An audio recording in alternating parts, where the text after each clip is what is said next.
calificación 110?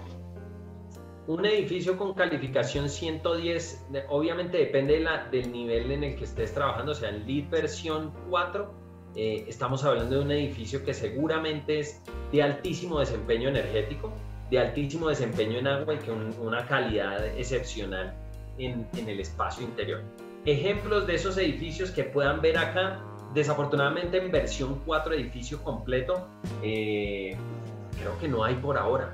No me suena, o Nando, tú me corriges si hay alguno, pero ya les voy a contar cuáles. Versión 3 de categoría platino que ustedes puedan ir a ver, pueden ir a ver el edificio en donde está ahorita la registraduría en la 26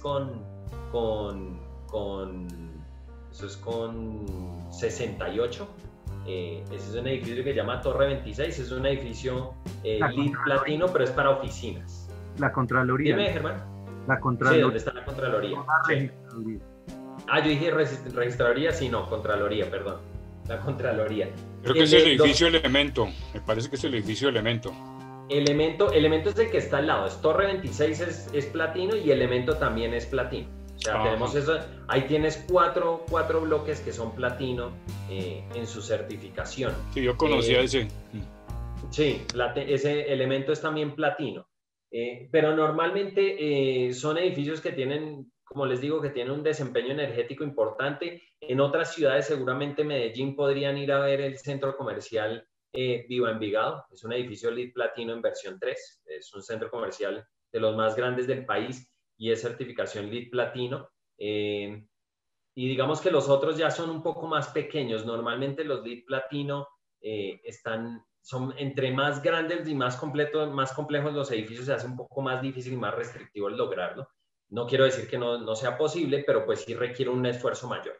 Seguramente cuando les podría anticipar que para el próximo año, yo creo que a finales del próximo año van a poder visitar seguramente a lo que hoy puede ser el edificio de mayor desempeño sostenible en el país, que es el Centro Internacional de Agricultura Tropical en Palmira.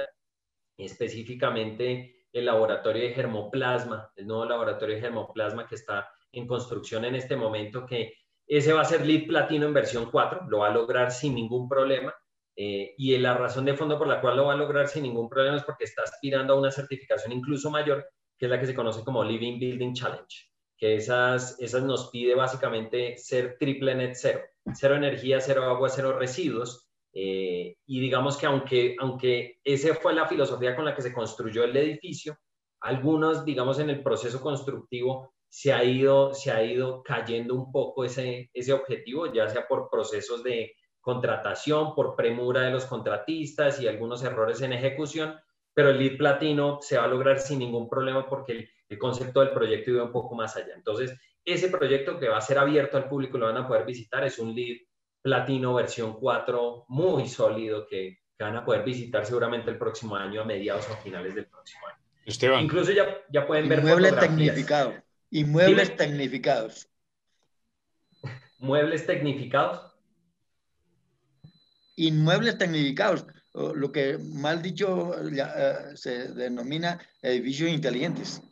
Pero ahí te devuelvo un poquito y fíjate que ese edificio no tiene tanta tecnología como uno pensaría.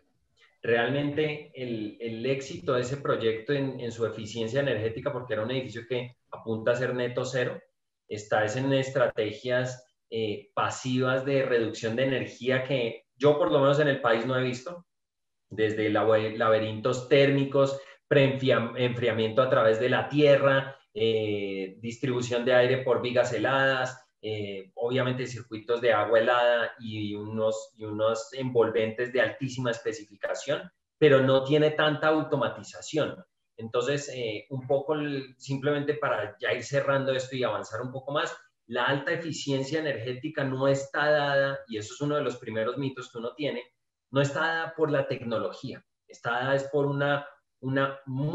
mucha inteligencia en el desarrollo ingenieril de los proyectos y sinergias entre los sistemas para sacar o capitalizar esas eficiencias entre los posibles elementos y mucho análisis y muchas herramientas de análisis como modelaciones energéticas y simulaciones CFDs para poder optimizar un edificio de esas características. ¿Listo? Avanzamos entonces. Entonces, Lead for Healthcare o el Lead para hospitales.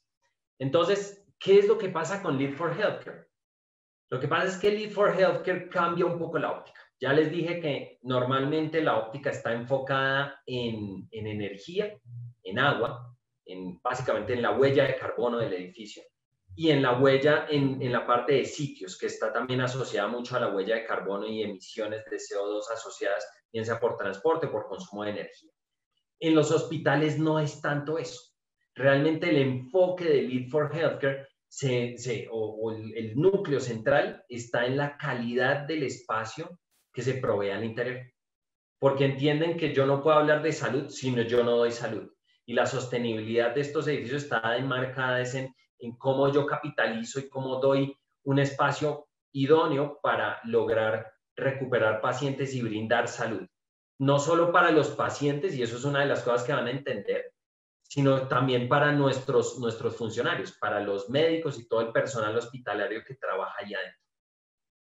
¿De dónde sale esta certificación? La certificación se fundamenta en esa guía que ven ahí en la presentación, la Green Guide for Healthcare, que fue publicada en el 2004.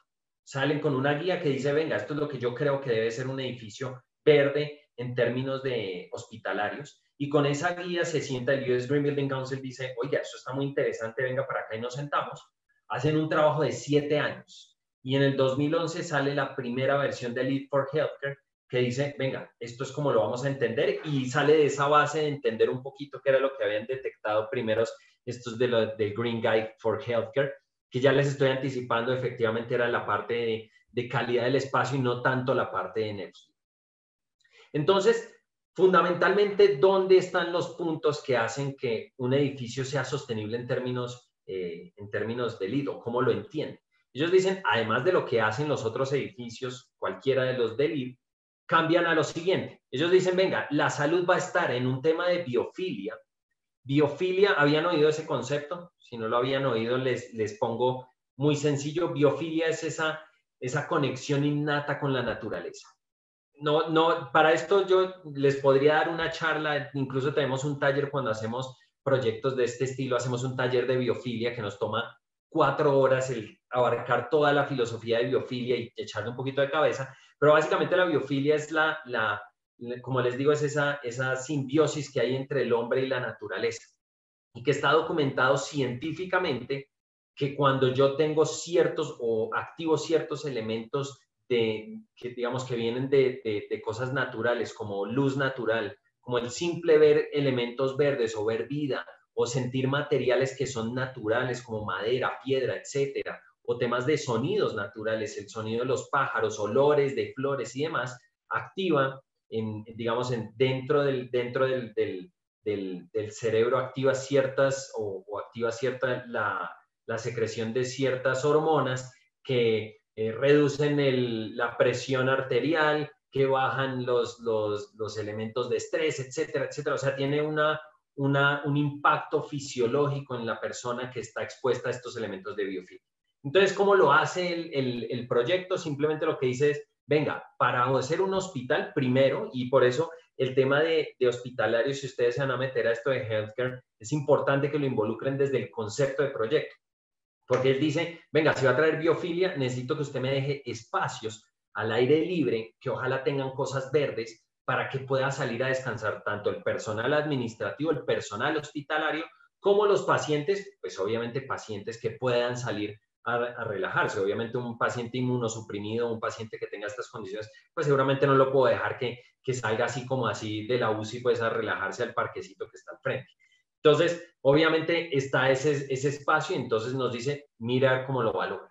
Pero también dice, ojo, que si yo voy a tener espacios donde va a hacer hospitalización y donde voy a dejar pacientes que pasen la noche, nuevamente en espacios donde no son de cuidados intensivos o de este tipo, sino que son de estas habitaciones normales de hospitalización. Por ejemplo, dicen, déjeles un espacio, déjeles un balcón para que esta gente pueda salir, para que esta gente pueda descansar y que pueda quitarse un poquito el estrés, porque ellos entienden que estos pacientes están sometidos a un estrés fuerte, obviamente dependiendo de la condición por la cual están hospitalizados, pero entonces han encontrado que estas estrategias reducen el estrés y obviamente terminan generando o capitalizándose en salud. Ahorita vamos a hablar un poquito de eso, en qué se traduce para una persona que maneja hospitales. Entonces, biofilia, 1. 2, acústica.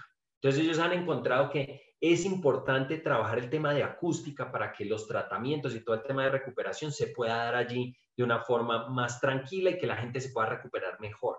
Y si ustedes han visto las nuevas técnicas o hacia donde tienden, por ejemplo, todas las partes pediátricas, están ahora sacando manuales en donde dicen, venga, pues apague todas las máquinas que hacen ruido y pitan en horas de la noche para que esos bebés que aunque estén en incubadoras puedan descansar un poquito. Entonces, ese tipo de nuevas cosas pues nos llevan a que, oye, la acústica es importante y hay que tenerla en cuenta cuando uno habla de pacientes que yo quiero recuperar.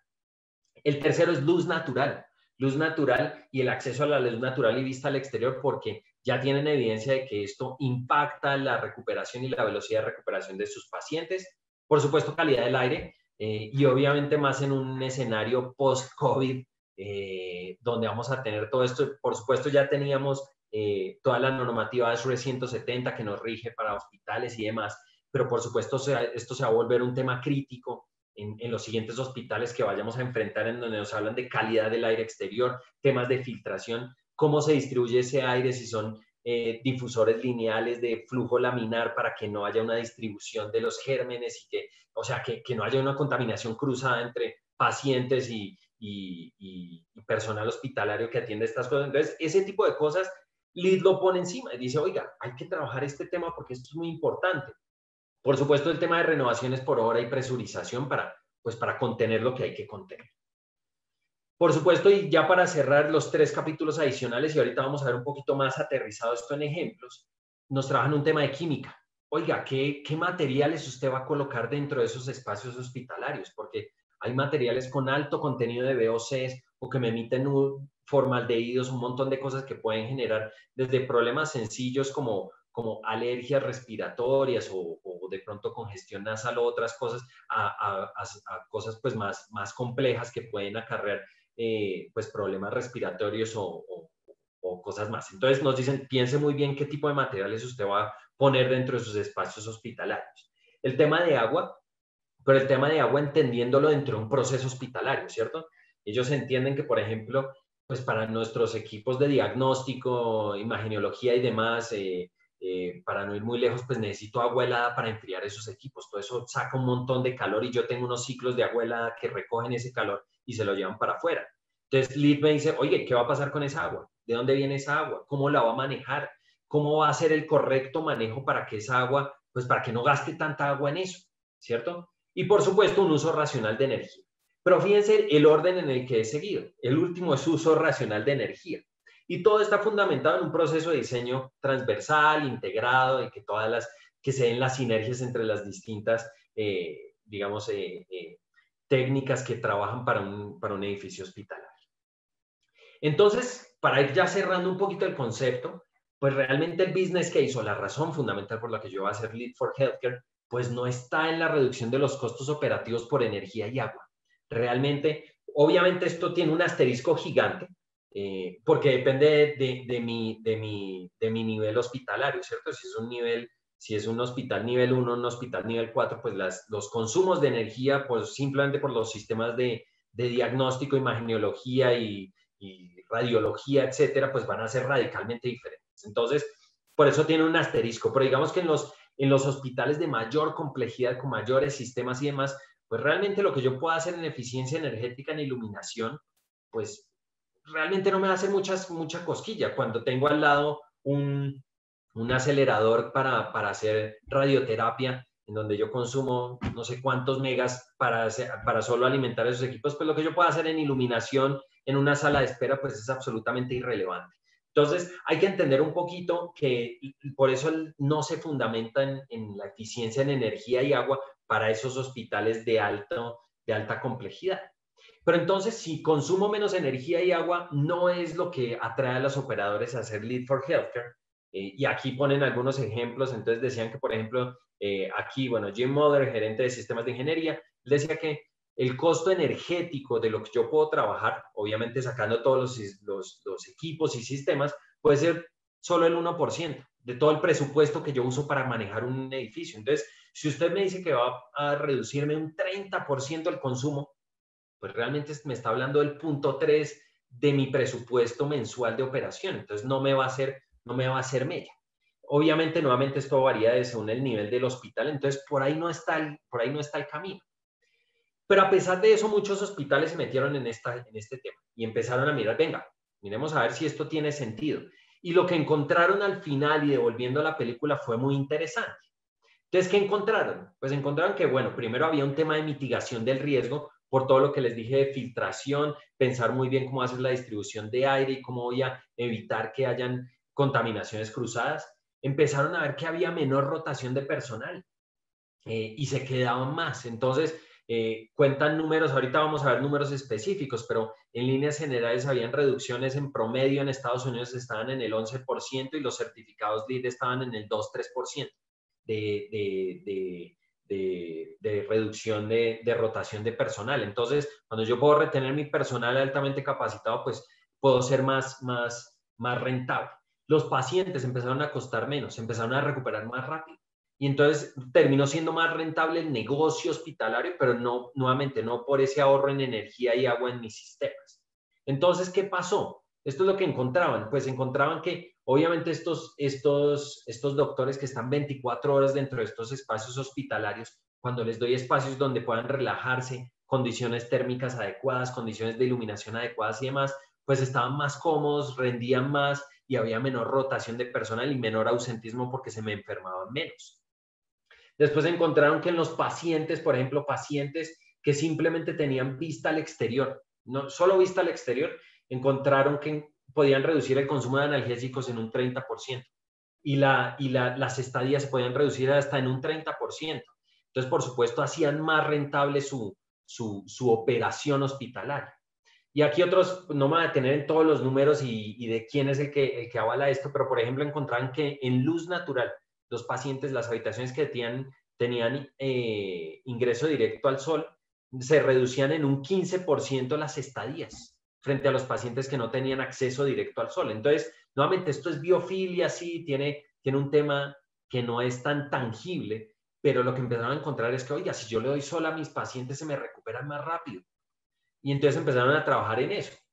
Y después encontraban que, por ejemplo, también encontraban que los que tenían ingreso al sol, encontraban reducción en este hospital en particular, reducían en un 41% los tiempos de estadía y en los pacientes de cuidados postoperatorios se reducían en un 26%.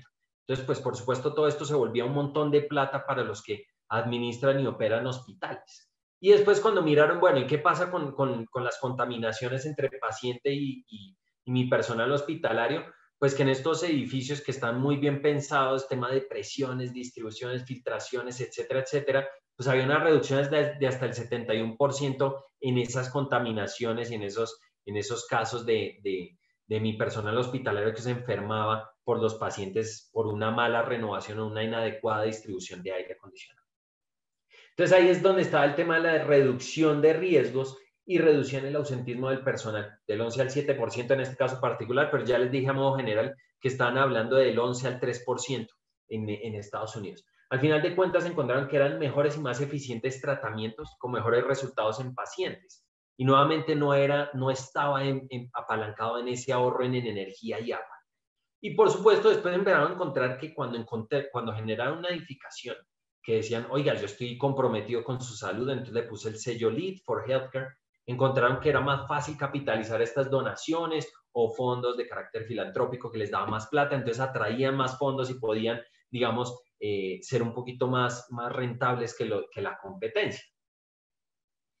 Y digamos ya para ir cerrando, uno puede decir, bueno, pues sí, pero ¿cuánto me cuesta hacer un LEED? Porque es que un LEED, pues eso debe costar muchísimo. La realidad, y esto es un poco desde nuestros números, esto no es ni siquiera a nivel general de lo que saca las publicaciones, sino después de 12 años de haber trabajado este tema, lo que encontramos es que los sobrecostos reales están entre el 0.5% y el 2% para los que más han metido sostenibilidad en las edificaciones de los costos directos de un proyecto, sin involucrar, por supuesto, equipos. Estoy hablando de los costos directos de infraestructura, no de equipos, porque eso sí puede ser un costo pues que puede ser incluso mayor que todo el edificio. Entonces, de solo infraestructura de edilicia era entre el 0,5 y el 2%. Y pues que sus retornos de inversión se pagaban hasta 10 veces en un periodo de 20 años.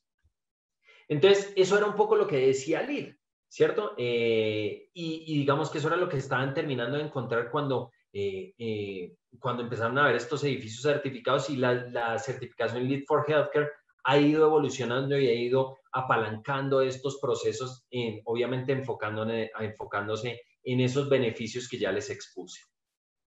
Finalmente, ya para ir cerrando, esto entonces es el resumen un poco de lo que ellos encontraron que pasa con el healthcare y cuáles son los beneficios. Entonces, ausentismo del personal médico, reducción del 11 al 7%, consumo de analgésicos, reducción del 30%, tiempo de estadía en pacientes, más o menos una reducción del 30%, tiempo de estadía por estrategias como inclusión de luz solar, reducción de un 15%, tiempo total en estadía de pacientes bajo cuidado postoperatorios, 26%, contaminación cruzada entre pacientes y personal hospitalario, 71%, los ahorros de agua estaban estimados entre un 20 y un 30%, y un consumo de energía que podían ir del 2 al 20%, nuevamente dependiendo del nivel hospitalario el que yo estuviera trabajando. Obviamente los de mayor complejidad, seguramente estamos hablando de un 2% en energía, porque pues mi grueso son todos mis equipos que hay, si yo no lo trabajo desde el principio, es muy difícil después hacerle alguna remediación. Y eso es todo lo que les tenía para hoy. Era muy sencillo, muy cortico. Quería tomarme estos 45 minutos que nos tomó para contarles el abrebocas y digamos, dejarlos un poquito inquietos frente a cómo LEED y cómo la sostenibilidad en general se trabaja en el ámbito hospitalario. Entonces, creo que eso es todo. Ahora lo abrimos a preguntas y inquietudes que ustedes puedan tener respecto a este tema. Muchas gracias. Muchas gracias, Esteban. Interesante, un tema bastante largo, pero pues lo resumiste bastante bien. Tenemos preguntas en el chat, no veo ninguna. Por favor, levántenme en sus manos para irles dando la palabra. Veo la mano levantada de Esmeralda 1, Stephanie 2, Viviana 3. Hoy tenemos preguntas femeninas. Adelante, Esmeralda, por favor. Felicitaciones, Esteban. Es un tema muy interesante, definitivamente. Yo creo que cuando los que estamos acá y hemos estado en mesas de planeación de proyectos, es una cosa que es difícil de incursionar y de que esto se vuelva un tema o un actor importante en eso, debido a que hay muchos mitos de que hacer un edificio LEED o un hospital LEED tiene un sobrecosto del 10, el 15%, sí. Y veo que en realidad en estructura un 2% no es nada. Pero mi pregunta en realidad es, cuando ustedes han estado en esos proyectos de hospitales LEED, esto a veces riñe muchos de estos puntos que da la certificación, como el manejo de algunos materiales en habitaciones o en salas de cirugía que van a insonorizar o que van a tener alguna condición que hace puntuación en la certificación, pero riñe con asepsia, con procesos de epidemiología, con todo eso. ¿Eso cómo lo manejan? Listo. A ver, espero no herir susceptibilidades con lo que voy a decir, pero es la realidad. Desafortunadamente el mercado colombiano tiene, en este tema de sostenibilidad, y consultores de todo tipo. Y como tú dices, un tema hospitalario debe ser específicamente, si se va a trabajar en un tema de LEED, debe ser abordado desde la técnica y desde un poco desde el entender el ámbito hospitalario. Es decir, por supuesto, y como te decía, lo primero que debe primar es la salud por encima de cualquier cosa. Y acuérdate que el sistema de certificación LEED te aporta puntos, pero tú puedes elegir las estrategias. Entonces, hay dos cosas que pueden reñir. La primera, entender que, por ejemplo, el tema de acústica no te lo pide dentro de salas hospitalarias, pues porque yo O sea, me imagino en una sala de cirugía haciendo 20 renovaciones hora y con mis difusores lineales acá yo colocando sistemas de absorción acústico en la cubierta, pues simplemente no es posible, ¿cierto? No va uno con el otro. Entonces, si se te dio ese caso, puede ser o un asesor que no entendía bien dónde hacerlo y dónde no, porque el sistema de certificación LEED lo entiende muy bien y esto fue hecho, estuvo metido un personal hospitalario experto en el tema para decir dónde sí y dónde no. Entonces, en ese orden de ideas, el sistema de certificación LEED bien manejado no debería nunca reñir con todos de los principios de los que tú hablas. Si hay un consultor que te pidió cosas en donde, venga, es que yo ahí no lo puedo hacer, es porque el consultor no entendió o no supo aplicar la norma específica en tu proyecto. Entonces puede ser un tema de falta de conocimiento, porque evidentemente todo el tema de asepsia, el de las medias cañas y de todo este tipo de cosas que tú tienes que hacer para hacer lavados y desinfecciones y demás, pues tienen que primar por encima de cualquier cosa. Y el sistema de certificación LEED no riñe con eso. Lo que puede reñir es una mala consultoría en ese proceso.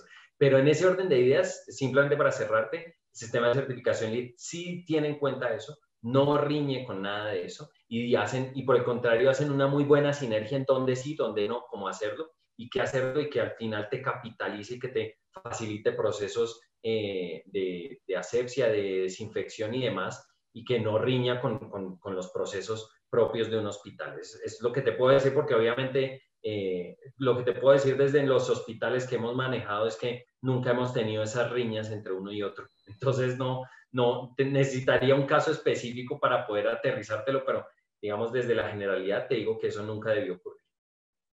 Perdón, otra preguntita, perdón, Germán.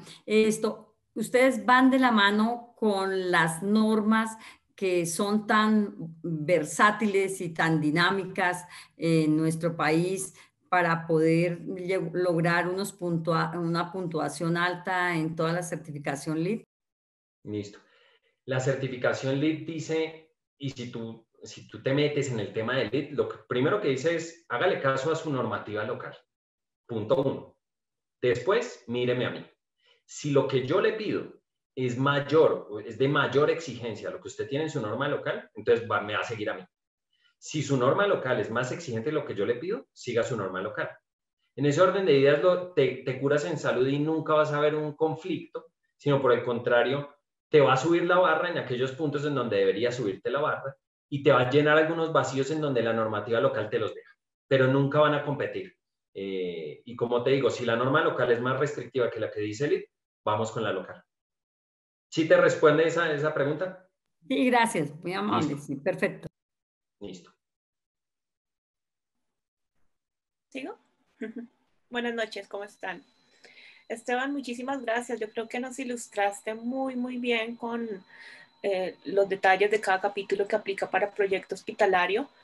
Yo quería aprovechar para preguntarte un poquito más de detalles, cuáles son los puntajes que pueden obtenerse por el tema acústico, si es más aislamientos, acondicionamientos, y también un poco ahondar en lo que preguntaba la ingeniera Esmeralda, lo de la asepsia. ¿Cómo ha sido el tema de materiales? Y también, no sé, cuáles rangos o los puntajes entre materiales y acústica más o menos pueden ser. Listo. El tema de los puntajes y específicamente en el tema de materiales no se puede abordar y ahí ustedes que están metidos en el desarrollo de proyectos, una cosa que sí quiero que se lleven de acá, independientemente de si trabajan o no trabajan LEED. Si algún proveedor les llega y les dice, Stephanie, te tengo la pintura que te da 3 puntos. Llévate esto, por favor, es lo único que te tienes que llevar. Eso que te acaban de decir es 100% mentira. ¿Por qué? Porque se evalúa en el total del proyecto y se evalúa sobre el presupuesto total del proyecto. Entonces, si tú involucras X porcentaje de materiales medidos desde su presupuesto, que tengan ciertas características, bien sea de sostenibilidad como contenido reciclado o bajo contenido en elementos volátiles orgánicos, o por ejemplo, en el tema de materiales se te mete con luminarias que, venga, no use luminarias con mercurio, pero es el 100% de las luminarias. Entonces, o déjeme algunas porque necesito hacer un proceso con ultravioleta para esterilización, pues por supuesto ahí los puedo usar, ¿cierto? Pero entonces hay que entender que no hay un material que me dé, ni ningún elemento que me dé puntaje directo. Es el total. Entonces hay que evaluar el total de pinturas, el total de adhesivos, el total de pisos, el total de sellantes para poder determinar puntajes. Entonces, eso es lo primero y por favor llévense todos eso porque hay mucho desconocimiento de cómo se aborda el tema del puntaje y muchos proveedores llegan que le tengo la pintura que le da 3 puntos. Mentira, mentira, mentira total. ¿Listo? Lo segundo, eso para dejarte el tema de materiales. ¿Y cómo trabajan el tema de asepsia y demás? Pues por supuesto dice, primero evalúe qué necesita usted, cómo se construye un proceso. Si se dieron cuenta, había una diapositiva, y me voy a volver a esa diapositiva. Yo todavía estoy compartiendo pantalla o no, Germán. Sí, estoy compartiendo ¿sí? La pantalla, adelante. Bueno, sí, voy a volver, solo les voy a dejar esto. Todo fundamentado en un proceso de diseño integrado y transversal.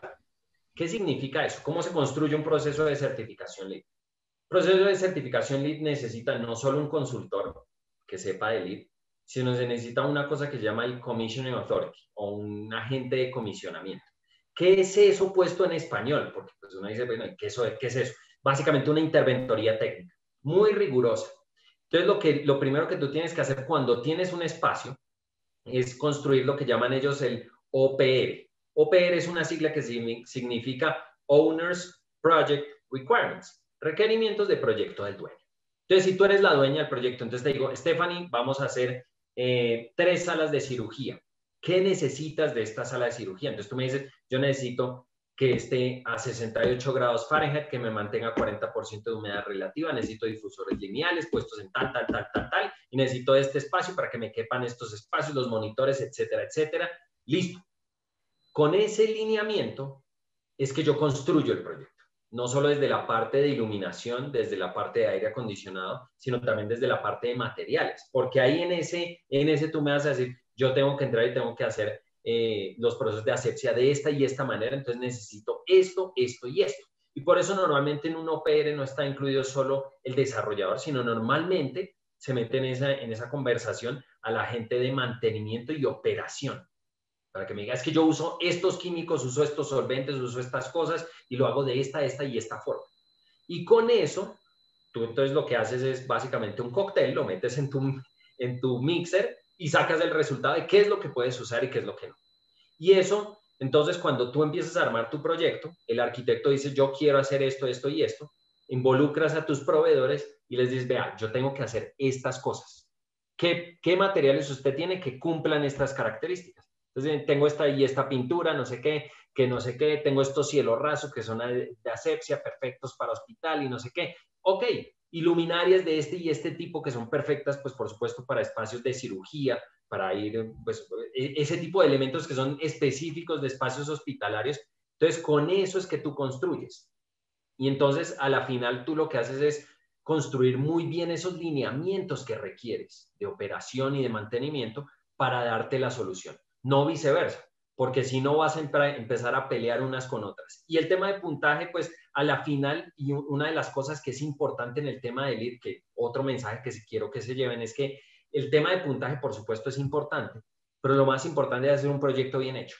Un proyecto en donde se entiende qué requiere el dueño, se entiende qué voy a atacar desde la parte de técnica y desde la parte de sistemas para que mi hospital funcione bien. Los puntos llegan, cuando yo hago un buen trabajo, los puntos llegan. Yo no me enredaría por si esto da 1, si esto da 2, si esto da 3. Eso le llaman, en el mundo del LEED, eso se llama la guerra de puntos y es lo peor que pueden hacer. Y hay muchos consultores que les llegan y dicen, es que necesito 2 punticos, entonces, ¿por qué no hacemos esto? Mal manejado. Así no se debe manejar un proceso de certificación LEED. Tiene que venir de los requerimientos del dueño hacia atrás, no del consultor hacia meter al proyecto y forzar cosas que de pronto no tienen sentido. ¿Sí? Eso te responde un poquito. Y para la parte de acústica que tú me decías, ¿cómo se trabaja? Se trabaja desde 2 maneras dependiendo de los espacios. Entonces te dice, para ciertos espacios, hay una lista de espacios, vamos a trabajar 2 cosas. Por supuesto, la reverberancia donde es necesaria, es decir, pues que no tengas ese eco incómodo. Y en otros espacios en donde requieres más calma, vamos a trabajar lo que se llama el STC, que es el Sound Transmission Coefficient, que básicamente es cuánto me transmite el ruido a través de los elementos de cerramiento de una habitación. Entonces me piden, trabaja este tipo de ventanería con este STC, estos muros con este STC, para que dentro de mi habitación yo no oiga lo que pasa en la habitación de al lado. Si le están haciendo un proceso que es absolutamente doloroso, que yo no tenga que oír al otro paciente gritando. Entonces, ese tipo de cosas, ellos lo tienen identificado y saben dónde hacerlo y dónde no. ¿Sí? ¿Con eso te respondo tu pregunta? Sí, de acuerdo. Muchas gracias. Okay.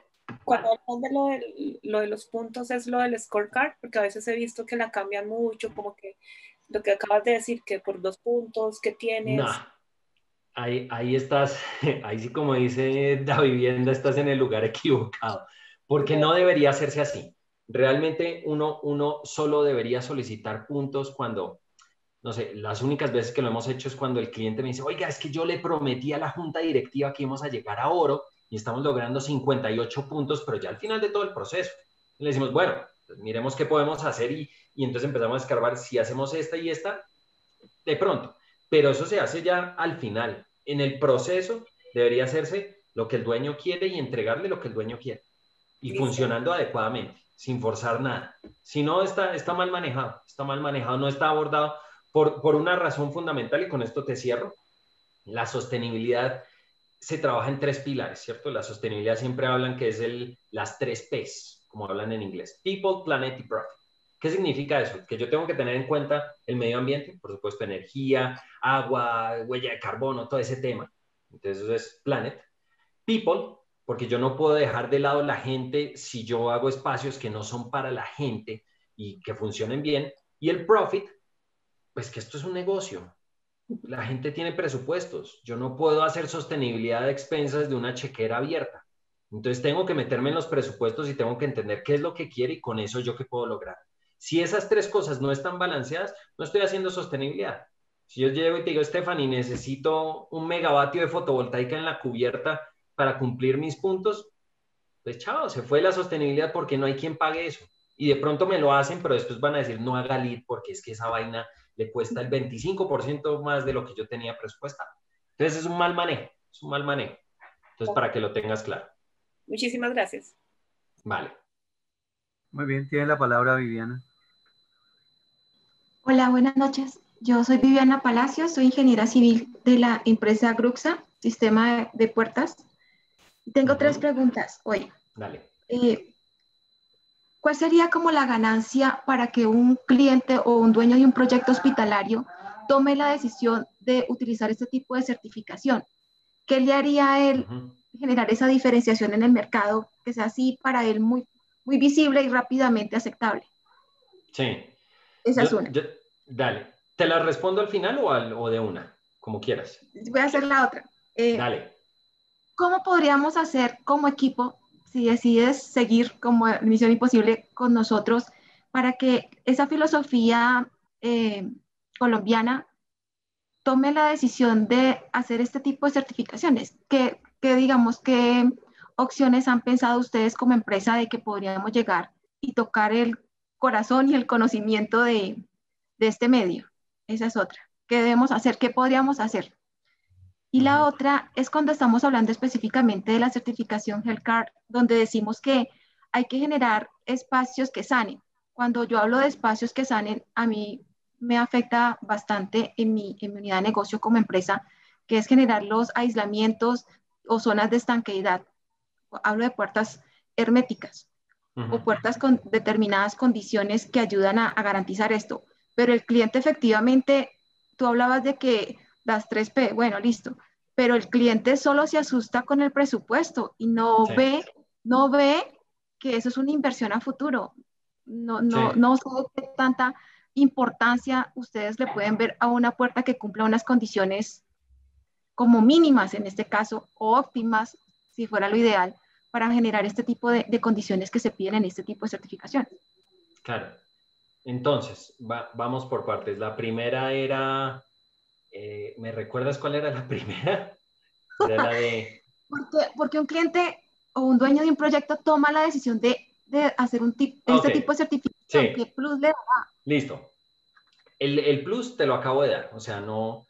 Y es importante entender que no está en su ahorro de energía y agua. O sea, ahí no está el grueso, ahí no va a estar la parte tangible de ellos. Está en esos puntos que te trabajé, ¿cierto? Retención del personal, mejor rentabilidad en mis operaciones porque mis pacientes se curan más rápido, consumen menos analgésicos, digamos que es una operación mucho más eficiente. Ahí es donde está el grueso y donde yo te diría, ese está por un lado y por otro lado, por supuesto, todo el goodwill que gana un hospital. Oiga, ese hospital se certificó Lead for Healthcare, eso significa que tiene unos parámetros de sostenibilidad más altos que el hospital de al lado. Entonces es un tema también de competencia y diferenciación. Entonces, si eso lo saben vender y lo saben hablar y promover, seguramente ahí está el negocio. Pero como te digo, no está en la rentabilidad económica de reducir consumo de energía por cambio de luminarias a luminarias de mayor eficiencia. Ahí no está. Ese es el punto 1. El punto 2 era el que tú me decías, el de cómo venderle el beneficio, o sea, era el 3. Sí, es como, ¿qué podemos hacer? O sea, ¿qué han estudiado ustedes o qué han pensado para que Sí. Colombia que tome Sí, conciencia? que se concientice de esta vaina. Esto realmente sirve, no es solamente Sí. un título ahí en internet que mucha gente no sabe ni siquiera qué es. Sí, ¿Para realmente. ¿Qué hacemos para vender esta idea? Sí, realmente ahí lo único que podemos hacer es seguir trabajando, porque es que al final lo que termina balanceando o cambiando o digamos inclinando la balanza hacia este tipo de proyectos es un poco la experiencia, el haber hecho. Entonces, por ahora, pues ahí los primeros años eran unos locos que se lanzaban a hacer una tal certificación LEED. Hoy, por ejemplo, en el tema de oficinas, para hablar de un sector inmobiliario específico, hoy oficinas, por lo menos en las ciudades principales, los edificios que llaman AAA de oficinas, claro, escenario prepandemia, los edificios de oficinas AAA, si no eran LEED, no caminaban. Entonces, los edificios de oficinas que tú tenías un perfil muy grande y que lo querías vender y mostrar que eras premium, ya la guerra era de LEED para arriba.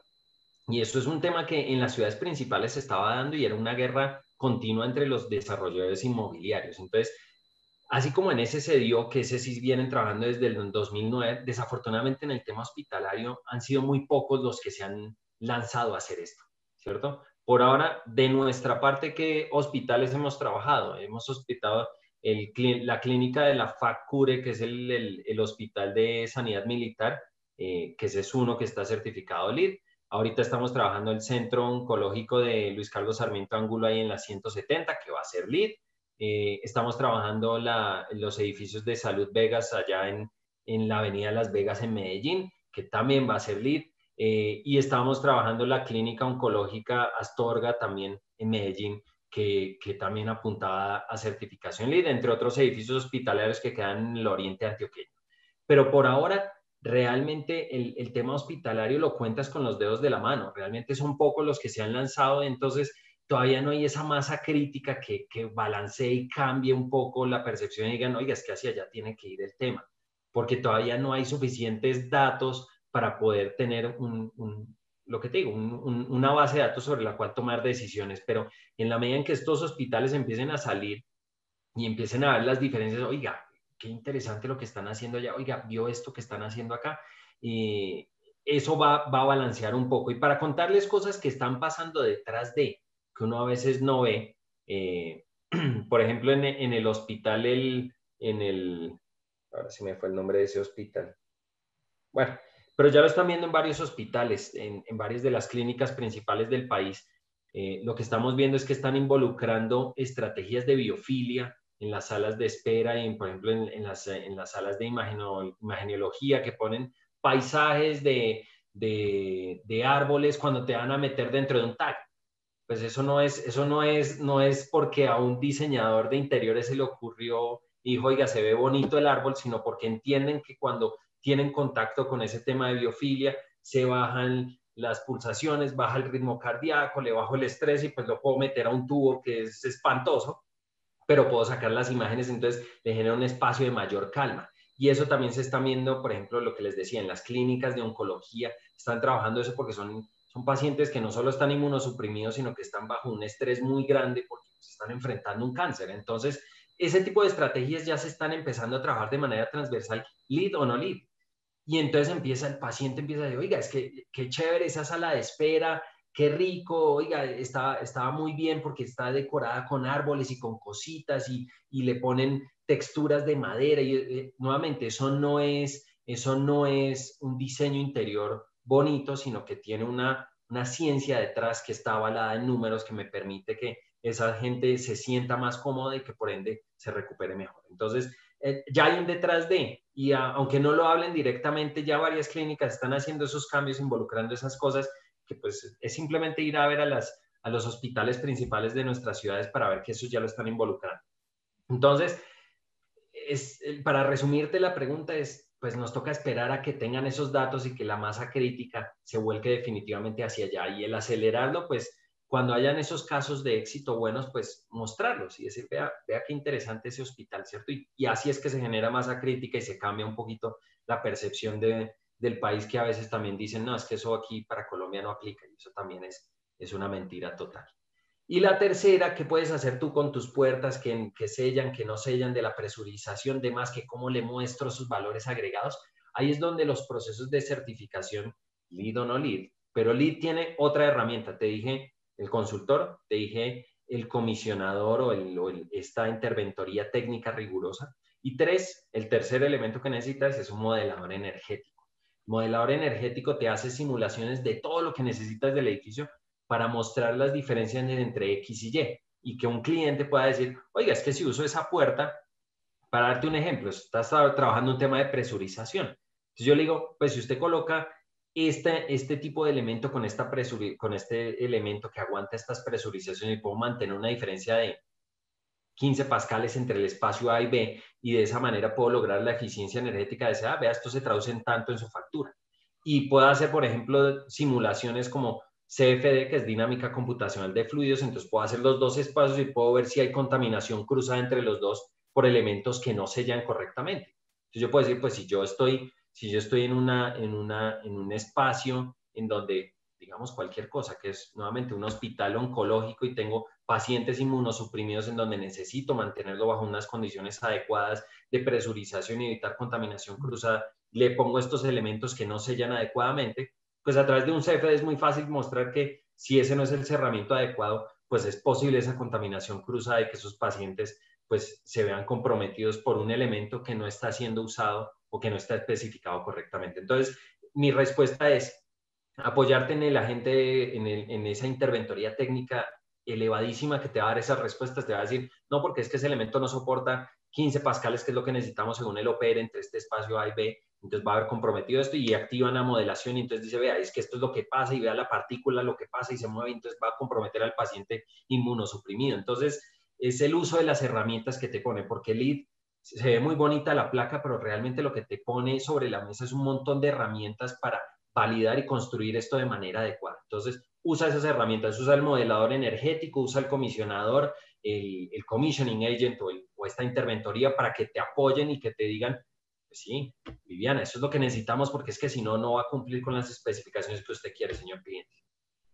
¿Listo? Muchas gracias. Vale, gracias.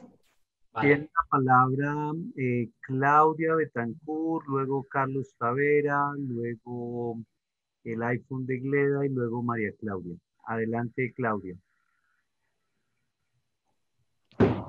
¿Ahí me escuchan bien? Sí, te escuchamos, adelante. Bueno, muy buenas tardes. Yo quisiera presentarme porque no soy ni arquitecta ni ingeniera, soy instrumentadora quirúrgica, soy epidemióloga, y desde mi campo he trabajado muchos temas de infraestructura con arquitectos y con ingenieros, y por eso en el encuentro anterior hacía precisamente el comentario acerca del reto que tiene un ingeniero y un arquitecto cuando de reformar una estructura, una infraestructura hospitalaria se requiere, especialmente cuando tenemos a nivel nacional infraestructuras que son muy viejas. Sin embargo, el comentario, bueno, y otra cosa importante es que represento a Koldinsky, el Colegio de Instrumentación Quirúrgica. Esteban, quisiera felicitarlo por su presentación. Quizás la ingeniera Esmeralda me quitó la palabra de la boca cuando levanté la mano porque como epidemióloga y en la parte de control de infecciones, la infraestructura juega un papel muy importante. Y cuando uno tiene este tipo de propuestas tan innovadoras, vienen varios enfoques. El primero es que está comprobado, y eso está incluso documentado, que cuando yo tengo un paciente, por decir algo, en una sala de cirugía, y tan solo lo saludo, tan solo yo le digo, señor, ¿cómo amanece? ¿Cómo está? Cuénteme cuál es su nombre, qué edad tiene. Yo hago el time out que tiene que hacer en cualquier procedimiento y en cualquier acto médico. Está comprobado que el índice de estrés, la adrenalina que tiene ese paciente, el susto, baja los niveles de ansiedad, y eso es directamente proporcional a las infecciones. O sea que esa es la razón por la cual yo también en oncología, si pongo una pared y la pinto, que de hecho eso se está manejando ahora y es algo innovador, y si en la parte de pediatría yo dibujo muñequitos y si hago y cambio el esquema, pues eso indiscutiblemente tiene un impacto sobre la atención del paciente. Pero también desde el punto de vista de control de infecciones es muy importante tener en cuenta que, como lo decía el expositor en su presentación, hay que tener muy en cuenta todo lo que tiene que ver con principios de limpieza, desinfección, todo lo que tiene que ver con esterilización. ¿Por qué? Porque ese finalmente es el reto. Cuando yo tengo este tipo de propuestas tan interesantes, claro, yo mejoro un aspecto, yo tengo que controlar el otro, ¿cierto? ¿Cómo hago yo un proceso de limpieza y desinfección que me garantice un control de infecciones, ¿cierto? ¿Cómo disminuir ese impacto? Quizás, bueno, la respuesta nos la dio el conferencista Esteban, pues cuando la ingeniera Esmeralda hacía su intervención, en que, claro, hay que mirar antes de que yo tenga una infraestructura correcta. Sin embargo, resalto una cosa que quizás tiene que ver también con el tema de infecciones, y ya dejo la pregunta para el expositor. En estos momentos hay investigaciones que me están arrojando de que si un paciente se infecta en una institución de salud, está alrededor de más de 10 millones de pesos atenderlo, y eso lo tiene que cubrir la institución prestadora de salud. Y esos 10 millones que pueden subir incluso a 15 en algunos estudios hace de que yo le tenga que vender este tipo de oferta, o que yo le tenga la puerta abierta a venderle este tipo de ofertas a los empresarios, a los constructores, a los que lideran este tipo de proyectos, porque es que a largo plazo, si nosotros sumamos en un mes cuántos pacientes se nos infectan, si yo tengo una infraestructura amigable y ya tengo demostrado de que indiscutiblemente el paciente mejora, eso es un valor agregado increíble. En estos momentos los estudios de costos de las infecciones están dando respuesta a este tipo de proyectos. Un paciente bien atendido, un paciente contento, un paciente que ve la luz del sol, es un paciente que se alivia más fácil. Indiscutiblemente, por algo que no conocemos, un paciente que se infecta menos. Así yo tenga la ventana abierta y no le haga una limpieza y desinfección igual a que si tuviera el recinto cerrado. Sí. La pregunta iba hacia eso. Si dentro de lo que expones, dentro de lo que conoces del tema, ¿hay algún estudio que relacione esto con el tema de infecciones? Muchas gracias. Listo. Estudios específicos en cuanto a, o sea, a ver si te entendí, a la tasa de infección en edificios certificados versus, o en hospitales certificados versus no certificados. Hay varios estudios, hay unos estudios muy chéveres. El que yo les mostré solo uno, pero es que realmente digamos, la literatura que hay disponible específicamente en esas cosas es gigantesca. Pero sí hay unos estudios muy interesantes de todo lo que tú muestras, de todo lo que tú mencionabas, y que aquí yo solo les resalté algunos de qué tan rápido se curan, qué tan rápido reducen el consumo de analgésico, y todo lo que tú tocaste es un poco lo que está avalado ahí.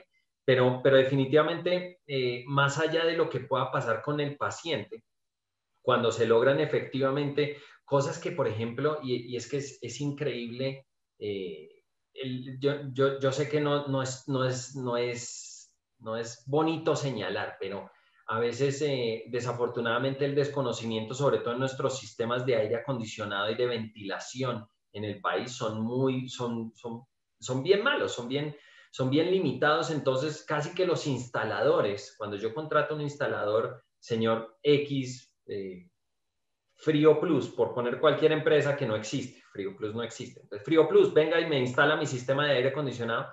Realmente lo que hemos visto es que instalan cualquier cosa como quieran, no hacen un balanceo de sistemas. ¿Qué es un balanceo? Es que realmente salga la cantidad de aire que está especificada en las cantidades y en las dosis necesarias, con suficiente aire exterior, con la filtración, con los retornos y con las presurizaciones necesarias. Y si ese proceso no se surte, por más amigable que yo lo haga, pues realmente las presurizaciones y las contaminaciones cruzadas entre espacios colindantes se pueden dar muy fácilmente. Entonces, hay una cosa muy interesante que es todo eso, lo que les llamaba el commissioning, que ellos, esa interventoría técnica que no está solo en el diseño, sino en la operación. O sea, ellos están en la instalación y puesta en marcha de sistemas y validan que si lo que instaló sí está correctamente funcionando. Cuando se hace eso, pues por supuesto las tasas digamos, de reducción en temas contaminantes se reduce dramáticamente. Y te voy a invitar a que vayas y mires, hay un estudio muy interesante que sacó el sistema de certificación WELL. WELL se escribe como suena, como bienestar. Búscalo, WELL. Si quieres, yo a través del ingeniero Germán les mando el link. Hay un estudio muy chévere de que muestra cómo se reducen las tasas de infección, porque por supuesto por el COVID salieron estudios por todo lado, que muestra cómo se reducen las tasas de infección en un sistema de aire acondicionado tradicional a cuando le meto filtración en el retorno y cuando le meto filtración y ventilación natural, y empiezan a mostrar los porcentajes y cómo se reducen las tasas de infección entre pacientes que están, entre personas y usuarios que están habitando un mismo espacio. Entonces, la verdad, la literatura, sobre todo por el tema de contaminación y exposición a estos agentes patógenos, pues se triplicó, se quintuplicó con el tema de la llegada del COVID. Entonces, yo te voy a mandar unos links para que los veas. Hay una literatura súper interesante que realmente creo que te va a responder mejor de lo que yo te puedo responder aquí en este conversatorio, pero sí, lo que te digo, mírate lo de Well, que es súper interesante, sobre todo el cómo la ventilación natural nos trabaja el tema de ventilación natural y ventilación mecánica, cómo reduce esas tasas de infección en un espacio normal. Ahora en un espacio hospitalario, pues por supuesto con más velas. Muchas gracias. Muy bien, tiene la palabra Carlos Tavera. Adelante, Carlos. Muchas gracias. Esteban, buenas noches. Muchas gracias por esta magistral clase, porque es supremamente apasionante, además que es un agregado súper importante, especialmente para esta época que estamos viviendo. El tema mío es recomendaciones, lo que te voy a solicitar. Nuestro sistema hospitalario tiene de todo. Ya está muy vetusto, digámoslo así. Tenemos construcciones muy antiguas. En Colombia, más que todo, hay dos tipos de construcciones, las privadas y las públicas. Las públicas son las más descuidadas, las que más problemas tienen y las que más reniendo se les hacen. No hay que hay una planificación completa por un ente que realmente conozca bien el tema, porque el tema hospitalario, por lo que yo he visto a todos los colegas que están presentes y muchos ausentes, es más por experiencia que por estudio. Tú sabes bien que aquí en Colombia esa especialidad no existe, pero entre los que están asistiendo veo que hay una capacidad enorme y un conocimiento grande por experiencia, quienes han vivido muchos años dentro de los hospitales y construyendo, conociendo todo el país. Entonces viene lo siguiente: estamos viviendo una época absolutamente inesperada, en que se requiere la rotación rápida de los pacientes, de manera que se atiendan y vayan saliendo con un diagnóstico o una serie de atenciones que la persona puede irse para su casa a mejorarse, como está sucediendo. Y segundo, hemos hablado mucho en estos conversatorios de lo que es en sí el hospital del futuro. Entonces, ¿qué pasa? Hay entidades privadas que le dedican mucho más dinero, más recursos, más presupuesto, como lo sabrás, y nos han nombrado la de Luis Carlos Sarmiento, etcétera, que sí le ponen cuidado a este tema. Pero las del Estado no le ponen cuidado al tema por razones de toda índole, hasta políticas, económicas y de manejo o de falta de conocimiento de los pliegos, que he conocido esa parte y la he vivido, y muchas veces no saben hacer los pliegos para esto.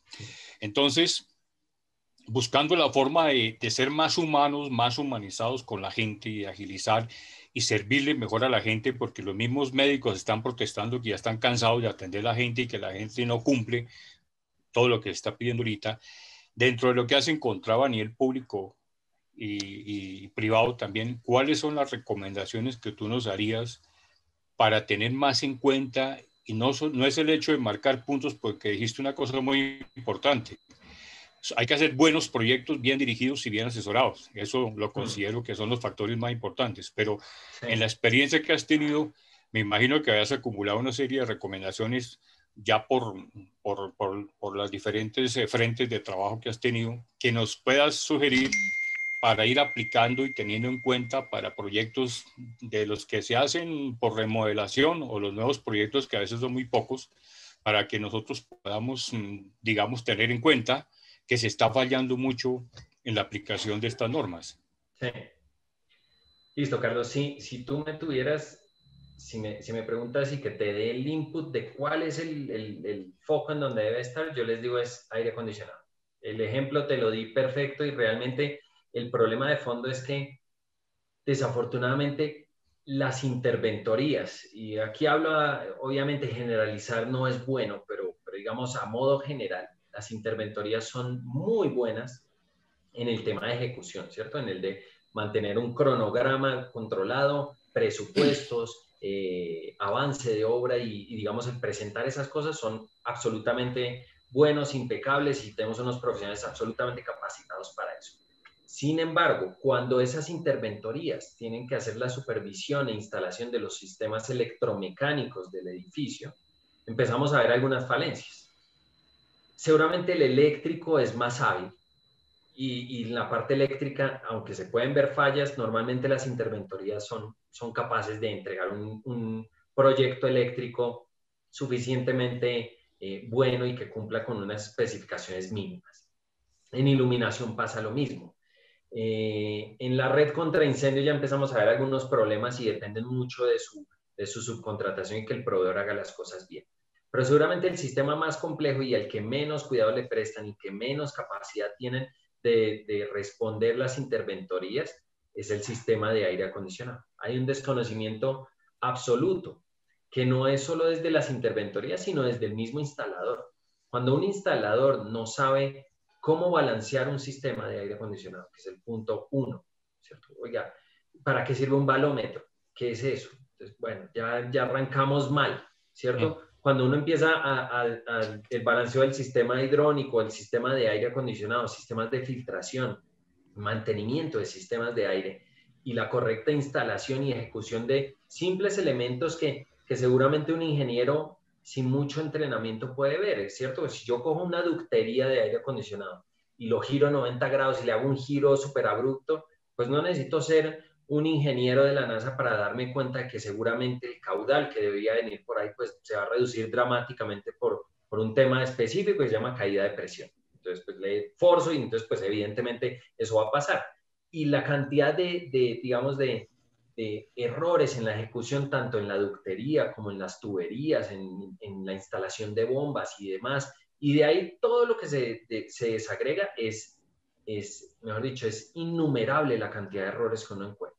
Entonces, si tú me dices dónde enfocar, dónde poner los poquitos pesos que yo tengo para garantizar un edificio que funcione un poquito mejor, métele una persona que sea capaz de recibir y auditar y digamos, estar encima como interventor de un sistema de aire acondicionado correctamente balanceado, que opera adecuadamente y que cumple con todos esos lineamientos, porque es que, o sea, te doy cosas tan sencillas como esta. El diseñador puede hacer todo el esfuerzo, pero si a la hora de la ejecución el instalador no me coloca las manejadoras de aire con la apertura del damper para que me entre la suficiente aire exterior para generar la renovación, sino simplemente hace una recirculación y muy poquito caudal de renovación, pues ya de entrada o sea, estoy comprometiendo la habitabilidad de esos espacios. Y eso te lo puedo decir sin haber visto que lo vas a encontrar.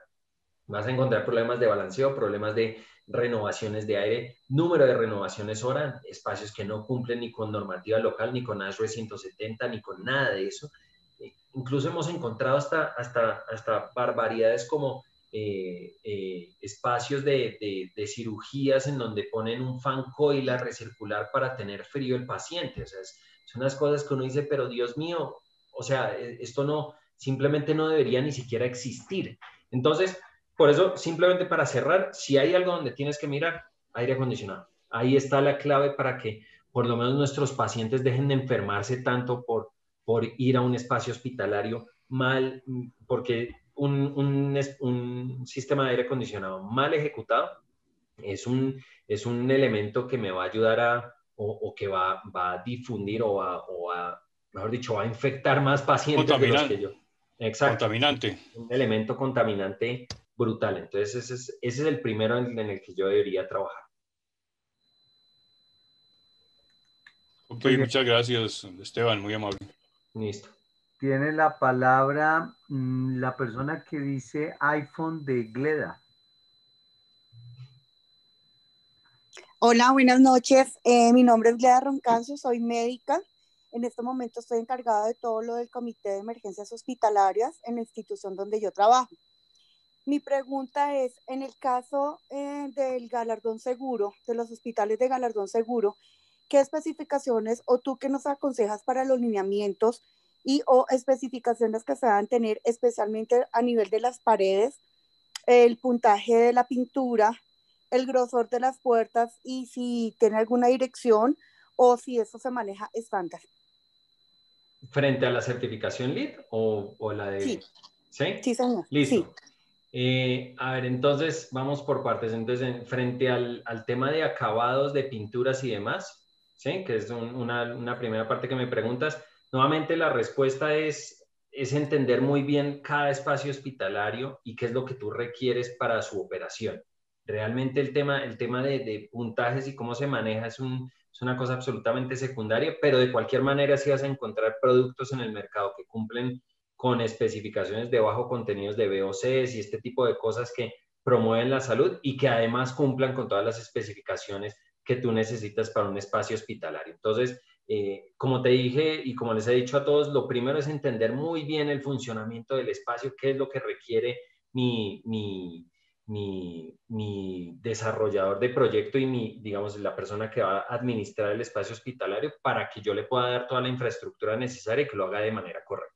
Entonces, ese es el primer punto.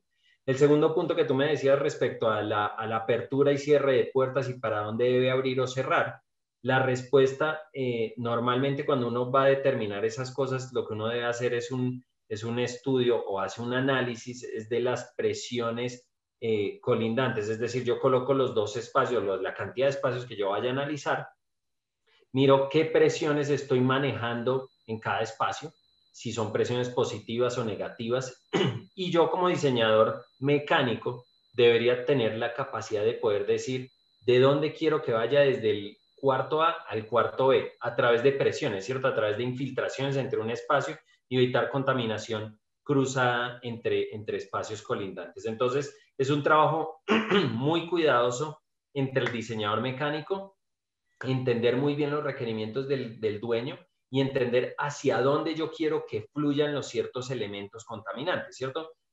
Nuevamente, para ir a un espacio crítico, pues en donde yo tengo un paciente de cuidados intensivos, entonces, pues evidentemente en ese espacio yo tengo que salvaguardar que no entre nada, entonces va a ser un espacio de presión positiva y esa presión positiva seguramente va a fluir hacia los espacios, hacia donde ingresa el personal y va a fluir después hacia los corredores y por supuesto ahí yo empiezo a mirar mis zonas limpias, mis zonas sucias y cómo yo empiezo a interactuar el tema de presiones y hacia dónde se va a repartir ese aire que empieza a escapar por diferencial de presión.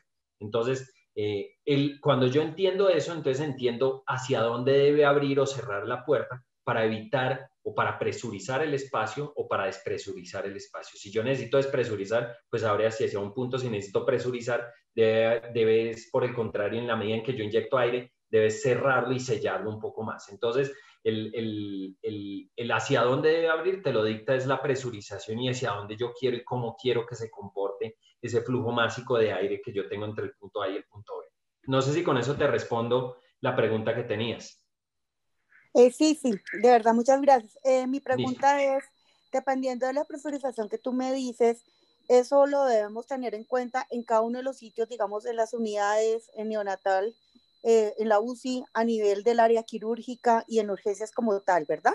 Sí, en realidad el único lugar en donde no vas a tener presión es en las salas de espera y espacios, digamos, en zonas comunes del hospital. Cuando tú entras a las zonas limpias o zonas sucias, eso se te vuelve, o sea, debería haber un plano completo, y eso es una de las cosas que nosotros les pedimos a nuestros diseñadores mecánicos, es un plano del piso, lísteme todas las presiones, colóqueme dónde están las presiones positivas, las negativas, y señáleme cómo va a empezar a controlar esos puntos y por dónde va a dejar que fluya.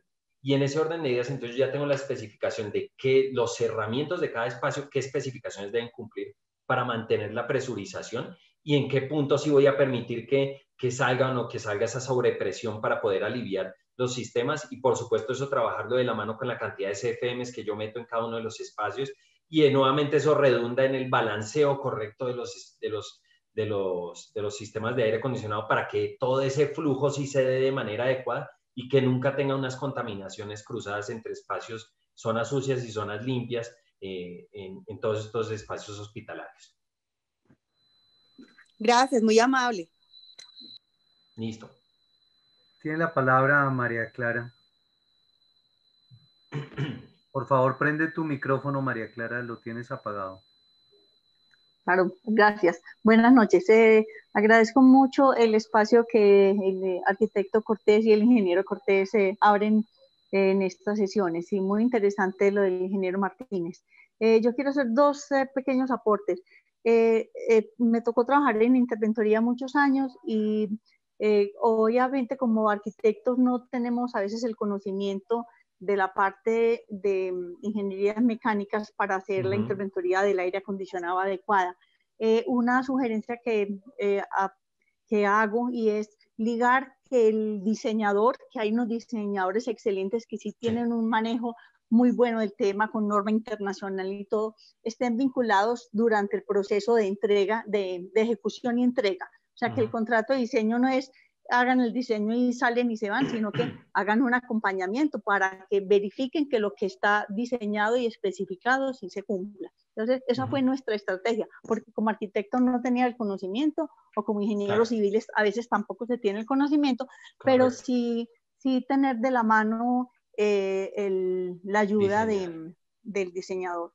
Bueno, y quería hacer un pequeño aporte en lo que hablaste de biofilia. Una cosa es la biofilia y otra cosa es la neuroarquitectura. Yo quiero hacer un poquito, si me dan el espacio, la claridad entre uno y otro, porque me parece muy importante para lo que hablaba también de las infecciones. Estamos buscando que con los espacios afectemos las emociones, las buenas emociones de los pacientes, para que el sistema se baje el estrés y funcione bien el sistema inmune, o sea, las defensas del paciente que está allá, que mientras esté hospitalizado, las defensas estén funcionando muy bien para que sean menos susceptibles a infecciones. Entonces, la neuroarquitectura es la que tiene que ver con, digamos, la decoración y la inclusión de imágenes de naturaleza en las imágenes diagnósticas y todos estos ejemplos que daba el ingeniero. Eso es lo que es neuroarquitectura. ¿Cómo ayudamos a que las emociones nos ayuden a que el sistema parasimpático y el sistema inmune estén trabajando eficientemente para que el paciente no se infecte, evite infección? Y por otro lado está la biofilia. La biofilia, ojalá la pudiéramos incluir más en hospitales. La biofilia tiene que ver más con las emanaciones que hacen la naturaleza, los bosques y las plantas de unos gases que se llaman triptenos y que le ayudan al sistema inmune a estar arriba y a las emociones a estar arriba también para que no haya infecciones y para la salud. Entonces, ojalá pudiéramos tener bosques para que, digamos, esos triptenos nos ayuden a mantener bien el sistema. Pero ahí tenemos que incluir la naturaleza y a veces en edificaciones hospitalarias y más cuando estamos embebidos en la ciudad por el mismo urbanismo no tenemos la posibilidad de que el paciente tenga contacto con un jardín. Ya lo están haciendo en terrazas que le permiten, hacen terrazas y huertas en las últimos pisos para poder llevar a que los pacientes tengan un baño de jardín, un baño de bosque, un baño de sol. Entonces, eso es más la biofilia, que tiene que ver con química de la naturaleza. Y la neuroarquitectura es con el manejo de las emociones para ese buen funcionamiento del sistema inmune y bajar el estrés. Chévere, chévere, buenísimo Sí, aporte. Muchas gracias. Muy chévere los temas, sí. Muchas gracias. Muy bien, no veo más manos levantadas. ¿Alguien más desea aportar? Yo tengo una pregunta, pero no sé si antes Hugo. Adelante, Hugo. Bueno, Esteban, estupenda la conferencia, lo felicito. Yo tengo una cantidad de preguntas, en fin, pero mi gran preocupación hoy en día es algunos comentarios por resistencia bacteriana que hay en muchos hospitales y que la gente no sabe. Y mi inquietud es porque escucho mucho a menudo, oiga, ¿de qué murió su primo, su pariente, en fin, de una bacteria? Gravísimo. Y yo estoy muy preocupado por esa situación y estoy de acuerdo con usted el asunto, aunque yo no soy ingeniero mecánico, de acuerdo con todo lo del sistema del aire acondicionado, que no tenemos en cuenta muchos factores, muchos aspectos sobre el manejo, el buen manejo del sistema de aire acondicionado. Usted lo ha dicho, hay muchos ingenieros muy buenos para diseñar acá, mejor que europeos, ¿no? Porque ahora todos los sabios son europeos, pero aquí no servimos para nada y están equivocados. Resulta que yo he visto en muchos hospitales que nunca, en muchos años, no limpian los difusores, ni las rejillas, y el peor enemigo y amigo de las bacterias es el condensado. Cuando apagan siempre los equipos de aire acondicionado, el condensado, la gota de rocío, en fin, y esa es la que tiene más bacterias. Entonces, no hay álabes, no hay limpieza en las uniones de los ductos, las láminas se dañan, hay muchos hongos, en fin, y eso genera la contaminación dentro de un hospital. Es su falta de mantenimiento. Y hay otro factor más importante que yo he analizado, que falta la provisión de oficio. En un hospital el oficio es muy importante de cada área, de cada servicio, en fin, y hay gente que no tiene esa capacidad de hacer un buen oficio de mantenimiento o de construcción, o en fin, y eso está delicada la situación. Yo tuve un problema en Yopal, o en varias partes, hasta en Cartagena tuve un problema que se dañó un serpentino, o varios serpentines del chiller, en fin, de la unidad de aire acondicionado. ¿Y quién hizo el mantenimiento? Un celador. Imagínense. ¿Quién hace eso? El celador es el que manda en un edificio, el que hace todo en un edificio, en fin, y eso es grave. Eso, el sistema de mantenimiento es delicadísimo. Entonces, no, esto es muy extenso. De todas maneras, muchas gracias y dejo algunas inquietudes para mejorar toda la parte de infraestructura hospitalaria en mi país, que es muy grande mi país. Muchas gracias, muy amable. Sí. Yo te complementaría con una sola cosita que tocas en un tema específico y simplemente para darles cositas desde la parte de operación que les puede facilitar un poquito. Lo que tú dices del tema de efectivamente de mantenimiento de serpentines y el lavado de estos serpentines para quitar el condensado, donde pues un caldo perfecto para cultivo de bacterias. Hay ahora unos nuevos sistemas que se pueden poner en las manejadoras que nos ayudan o por lo menos nos reducen la formación de esas bacterias y que tienen dos componentes principales. Son lámparas ultravioleta que van dentro de la ductería, que son germicidas, entonces me ayudan a descomponer la materia orgánica y pues por ende que mis serpentines se mantengan más digamos, limpios por mucho más tiempo. Y por otro lado también tienes ahí los sistemas de ionización bipolar que también funcionan con descargas eléctricas y a través de iones pueden también descomponer materia orgánica. y también los de fotocatálisis, que también tienen una ultravioleta y tienen un componente ahí de dióxido de titanio que también ayudan a descomponer. Entonces, simplemente yo sé que les acabo de hablar de unas cosas técnicas, pero para que entiendan que ya hay algunos elementos inventados para que reduzcan la formación de elementos orgánicos, específicamente en serpentines y en toda esa ductería que evidentemente cuando no tiene un correcto mantenimiento y un correcto funcionamiento, pues son perfectos para todas estas bacterias y todos estos cultivos que tú mencionas. Muy bien. ¿Alguna otra pregunta? Y yo quería preguntarle a Esteban dónde podemos contactarlo, porque nosotros tenemos personalmente muchísimas inquietudes que realmente puedan ser útiles en lo que se esté haciendo a nivel de diseños o obras. Sí, pues realmente... o teléfono.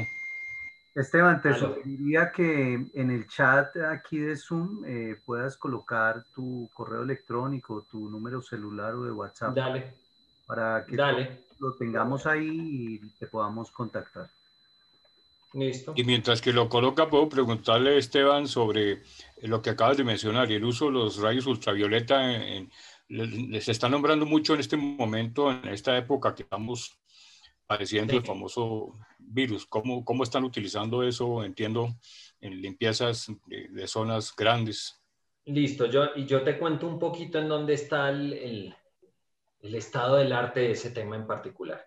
Realmente, y de los sistemas que yo les acabo de mencionar, específicamente el de fotocatálisis, que es el que tiene dióxido de titanio y una lámpara ultravioleta, tiene unos componentes complejos que debemos tener en consideración, y es que realmente no hay estudios claros de la exposición a largo plazo de las personas a este aire que pasa por esos componentes, ¿cierto? El dióxido de titanio sabemos que puede tener unas implicaciones en los sistemas respiratorios. Entonces, mi recomendación por ahora, pues a falta de una buena literatura que nos permita usar eso con plena tranquilidad, yo no lo usaría tan tranquilamente, específicamente en espacios hospitalarios.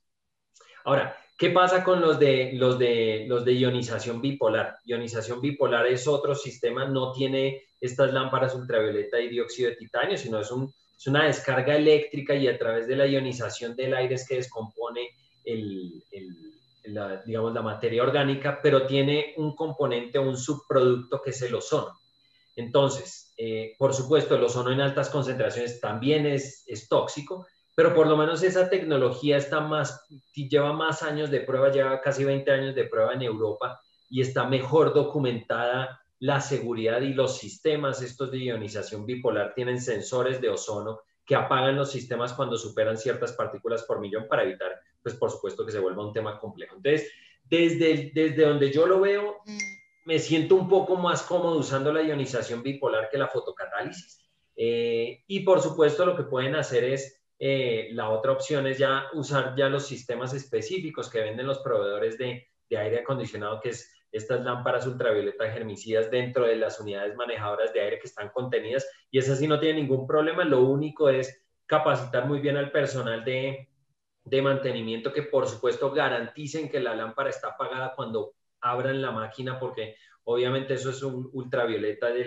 la tipo C, que sabemos que es la que más problemas tiene en términos de cáncer y de otros problemas. Entonces, que mucho cuidado al manipular ese tipo de luminaria, que garanticen que esté apagado para que puedan manipularlo adecuadamente, porque pues es de la ultravioleta, digamos, entre comillas, más dañina. Pero además de eso, yo creo que me iría cómodamente, número 1, todas esas lámparas ultravioleta dentro de manejadoras específicas, ya las traen los principales proveedores, ya las ponen. Número 2, ya la ionización bipolar. Y de último, pero desafortunadamente la que más usan es la de la fotocatálisis, porque es la más económica. Entonces, yo de esa personalmente, y habrán algunos que dirán que no, que tienen todos los estudios del mundo, pero la realidad es que esa tecnología tiene menos de 5 años desde que salió. Entonces, pues realmente no hay datos científicos con los que yo con tranquilidad te pueda decir, Carlos, úsalos, que no te va a pasar nada. Yo como asesor te diría, yo no me siento tan cómodo, pero por supuesto el vendedor te va a decir que es absolutamente seguro, etcétera, etcétera. Entonces, pero esa es mi posición personal frente al tema. Muchas gracias. Bien, Esteban, yo tengo una pregunta referente a lo que mencionaste al comienzo en tu presentación sobre el tema de el costo de la infraestructura de una edificación tradicional a una edificación LEED. Mencionaste 1.5 a un 2% de más aproximadamente. Sí. ¿Eso es respecto a qué? Respecto a una estructura que no tenga en cuenta LEED. Listo, buenísima pregunta. Y exacta, discúlpame, te la afino un poco. Tranquilo. Y exactamente ese porcentaje de más corresponde a qué parte. Vos dijiste, no, equipos no, pero ¿qué es equipos o qué no son equipos? Por ejemplo, toda la parte de ingeniería, de redes, ¿está metida ahí o no está metida? Listo. Entonces, primero, en eso que está incluido todo lo que hace parte del edificio, pero no de los, o sea, no está incluido el costo de los digamos, de los equipos hospitalarios. Es decir, ahí no estoy incluyendo una máquina de rayos X, no estoy incluyendo ninguna aceleradora, no estoy incluyendo sistemas de esterilización, no estoy incluyendo nada de eso, nada de las imágenes diagnósticas, nada de eso. Estoy incluyendo sistemas de aire acondicionado, hidrosanitario, red contra incendio, automatización, iluminación, por supuesto infraestructura, es decir, estructura, ventanas, pisos, techos, etcétera, y cimentaciones. Eso es, de ese es el porcentaje del que hablo. Ahora bien, ¿cómo saca uno de esos porcentajes? Y la razón que yo, o el valor que te voy a decir es, depende. ¿Depende de qué? Depende de mi estándar con el que yo empiezo a trabajar. Entonces, y yo no recuerdo si fue Carlos el que mencionaba, por ejemplo, pues el centro oncológico pues, de Luis Carlos Sarmiento Angulo, pues por supuesto es un hospital de primerísimo nivel que tiene un presupuesto y unos estándares altísimos y que seguramente no se hablan con la infraestructura de carácter público que desarrolla el país. Entonces, para ese tipo de proyectos como el de Luis Carlos Sarmiento Angulo, te puedo decir que el sobrecosto fue cero. Cero. ¿Por qué cero? Pues porque tiene unos estándares tan altos que es simplemente orientar a las ingenierías y hacer bien el proyecto. Pero eso ya, digamos que de entrada, incluso en las sinergias lo que uno termina es optimizando sistemas. Entonces, seguramente el hospital va a costar un poco menos de lo que hubiera costado si no hubiera involucrado un asesor en sostenibilidad que te evalúe eso. Ese es un caso. Ahora, el porcentaje que lo da, nuevamente, tu línea base, de dónde tú partes, cuáles son tus estándares y tus parámetros iniciales de hospital. Y, por ejemplo, la clínica FACURE fue un buen ejercicio porque era un hospital de la Fuerza Aérea que no tenía mayores digamos, no pretendía ser LEED. Era un hospital de la Fuerza Aérea y ya está, y en el camino le surgió el tema, oiga, como que pueden ser LEED y bueno, venga, a ver qué logramos. Y en ese tipo de proyectos sí se pueden generar unos sobrecostos en ese caso fue del 2%. ¿Y en qué estuvo ese 2%? En cosas tan básicas que, claro, entre comillas, se lo achacan a LEED, pero es como, pues es que usted tiene que tener un sistema de distribución de aire, usted no puede hacer ventilación natural en X espacios porque por el tema de presiones y contaminación cruzada, no, eso es LEED. Entonces, sumémosle esa manejadora y ese sistema de renovaciones de aire. No, ese ventilador como es renovación de aire por LEED, entonces hay que ponerlo y pues es que eso no es por LEED, eso es por salud ocupacional, por cumplir normas mínimas de hospitales. En ese tipo de hospitales se te da un 2% porque los presupuestos no arrancan contemplando esas cosas. Entonces, ahí están los dos rangos principales y por supuesto ahí no estoy involucrando los beneficios tributarios, que ahorita hay beneficios tributarios para todos los proyectos que buscan eficiencia en energía, específicamente en energía. Entonces es posible capitalizar si yo meto una mejor ventanería, si meto mejores sistemas de aire acondicionado, si meto mejores sistemas de iluminación, el gobierno me va a devolver el IVA. Obviamente tengo que cumplir unos estándares que me ponen en la resolución 196 que salió en el 2020 Entonces, con eso, si yo cumplo esos estándares, me devuelven el IVA, y seguramente ahí yo puedo cambiar la balanza y te va a empezar a dar que son números absolutamente positivos cuando yo hago sostenibilidad. Pero, digamos, quitando ese concepto, ahí te di un rango de los que no cuestan a los que más cuestan, y ahí están, digamos, en el medio se mueven todos, y el porcentaje depende mucho de mi punto de partida. Entonces es muy difícil generalizar esos porcentajes, y los que te di es de la experiencia de lo que hemos visto en estos 12 años de trabajo. Ok, sí, gracias. Efectivamente, la base es la que determina el porcentaje. Yo te lo comento porque en algunos proyectos, algunos de esos leads en que hemos estado, algunos de tipo hospitalario, siempre la parte que yo manejo, que es la parte electrónica de redes de comunicaciones, redes de seguridad, redes de control, monitoreo, automatización, pues obviamente tienen un costo versus si esa edificación no los tuviera. Claro. Y el costo de esos elementos normalmente es entre el 5 y el 8% del valor general del inmueble. Entonces, como que si vos no tienes eso, el inmueble te vale un 8% menos, pero si los pones, pues entonces te vale un poquito más. Entonces, por eso veía como raro ese 2%, lo veía muy bajo, pero te entiendo perfectamente cómo es la situación. Y la aclaración también está en lo que mencionaste al comienzo, de que no necesariamente un edificio LEED o un edificio inteligente tiene que ver con el tema de tecnología. Puede ser que de pronto se logre LEED sin mucha tecnología de equipo y aparatos, sino más bien con ser más eficientes en lo que se está haciendo. Así es. Yo tengo otra pregunta. También dijiste que como en un hospital el tema de costos es, digamos que la gran cantidad de costos operativos va por otro lado y no tanto por el ahorro energético. Entonces quiere decir que la certificación LEED Health and Care, o de Healthcare no requeriría de pronto todas las cosas a las que estamos acostumbrados a colocar en el tema electrónico, por ejemplo, en el tema de control de acceso, o en el tema de monitoreo del sistema de incendio, o monitoreo del sistema de aire acondicionado. ¿Realmente no vale la pena colocar esto porque el ahorro va a ser mínimo, o definitivamente la certificación sí lo exige? La certificación no te lo exige. Es punto 1.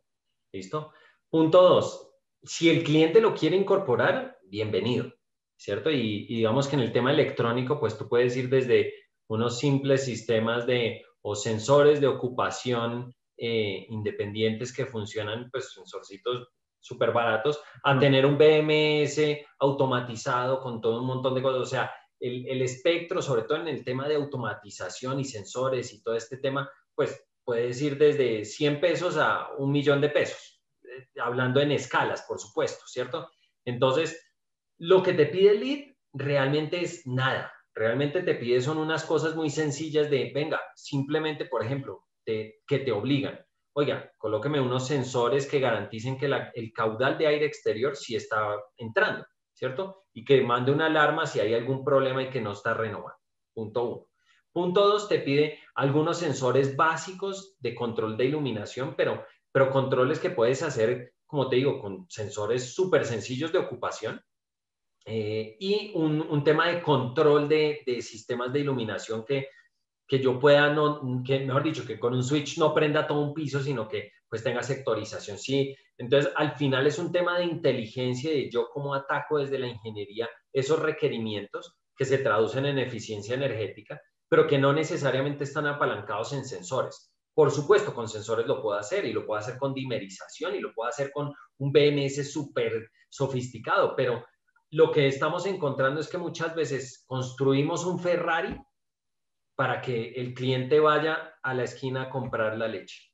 Entonces terminan con un montón de sistemas que ni siquiera saben usar, y como el sistema de certificación LEED le obliga a uno a volver a los 10 meses de operación a ver cómo está la cosa y decir, oiga, ¿funciona o no funciona? Encontramos un montón de plata enterrada porque no sabían para qué era eso. Oiga, no, pues yo vi esos sensores, pero yo lo puse en manual porque no sabía cómo manejarlo. Bueno, y eso, o sea, al final es un poco lo que te digo.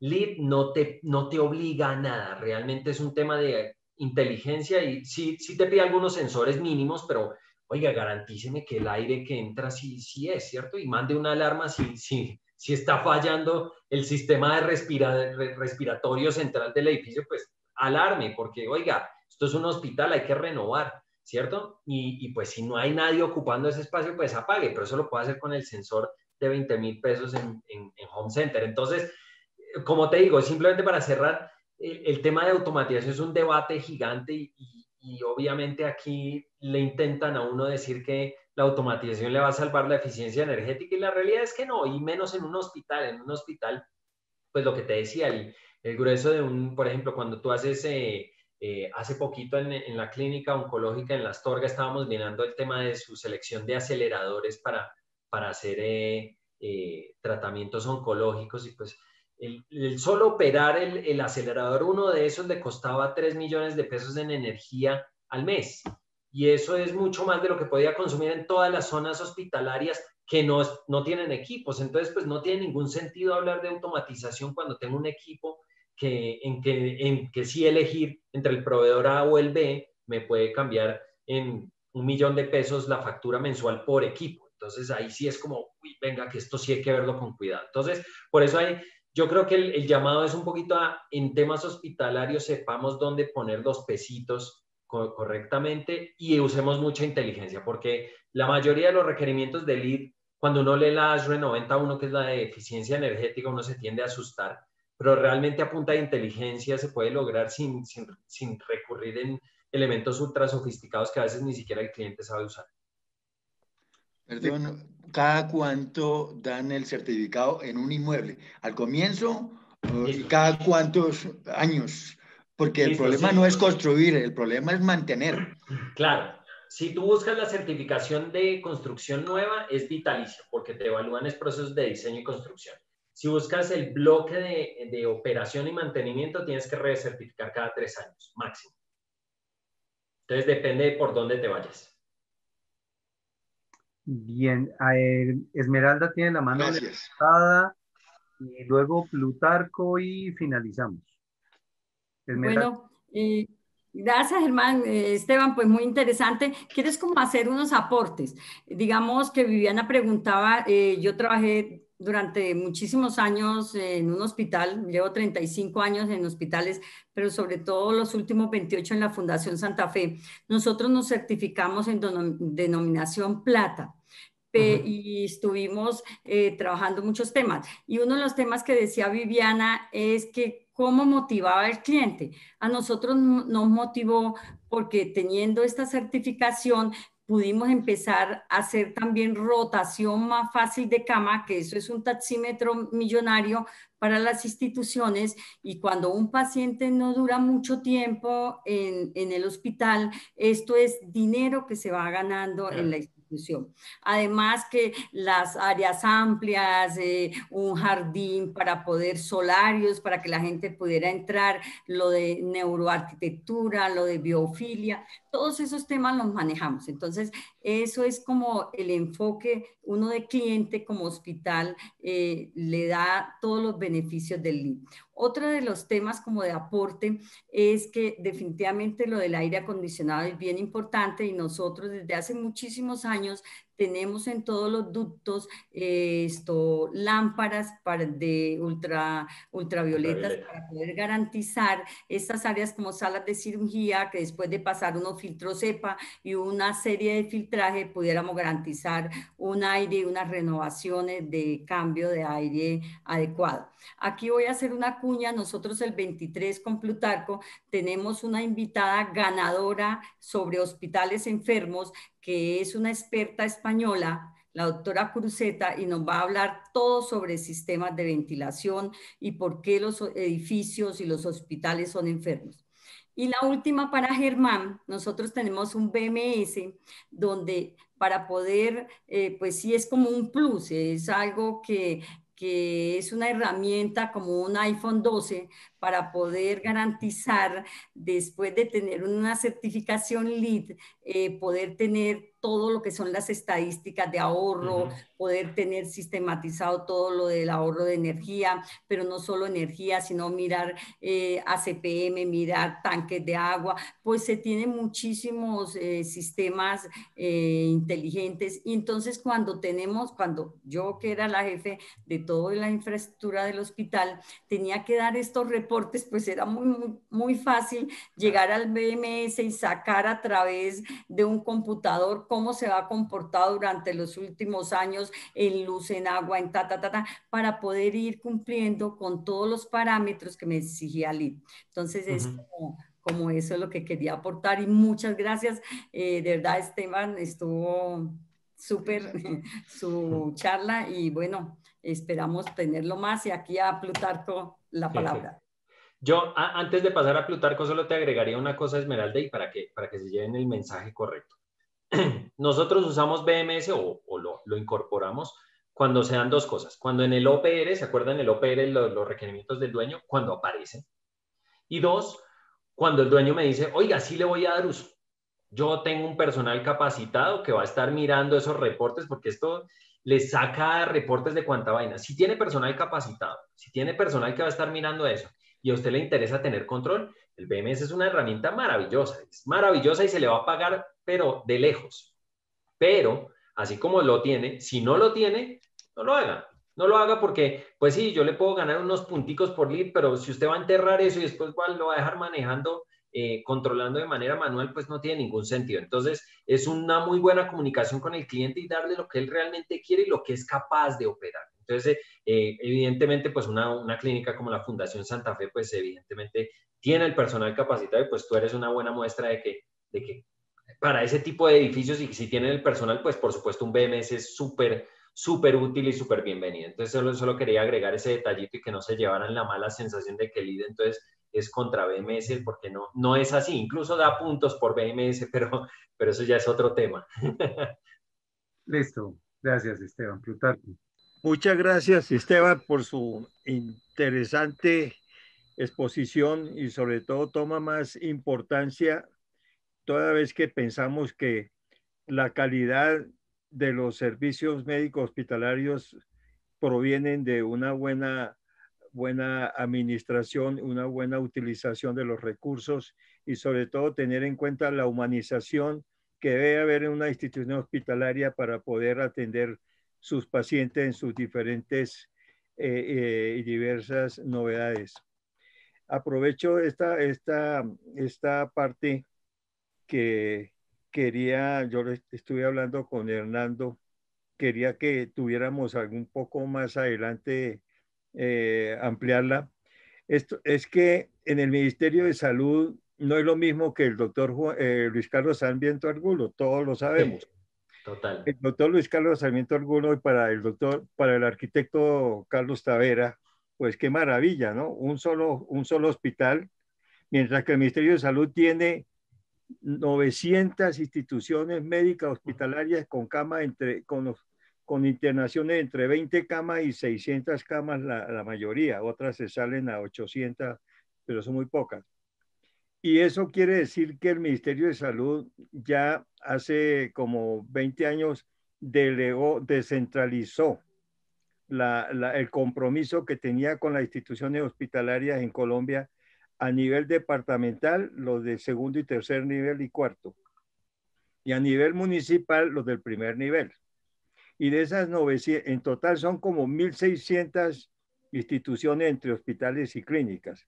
Pero me refiero a los 900 que tiene aproximadamente el sector oficial. Y de esas 900 camas, el 30% están en un nivel aceptable para compararlo o para hacerle un filtro de oro, plata y platino de pronto. Pero aquí en el Ministerio de Salud se llama acreditación. Esta tiene dos procesos, la acreditación y la habilitación. La habilitación es obligatoria para poder funcionar las 900 camas con internación y como 6.000 que tiene de tipo ambulatorio, son puestos y centros de salud. Pero más que todo se dedica al funcionamiento de los hospitales que tienen internación. Y de esos 900 camas, yo diría que el 30% están en condiciones de infraestructura y dotación aceptable. El otro 30%, hablando en términos de salud, sería en cuidados intermedios.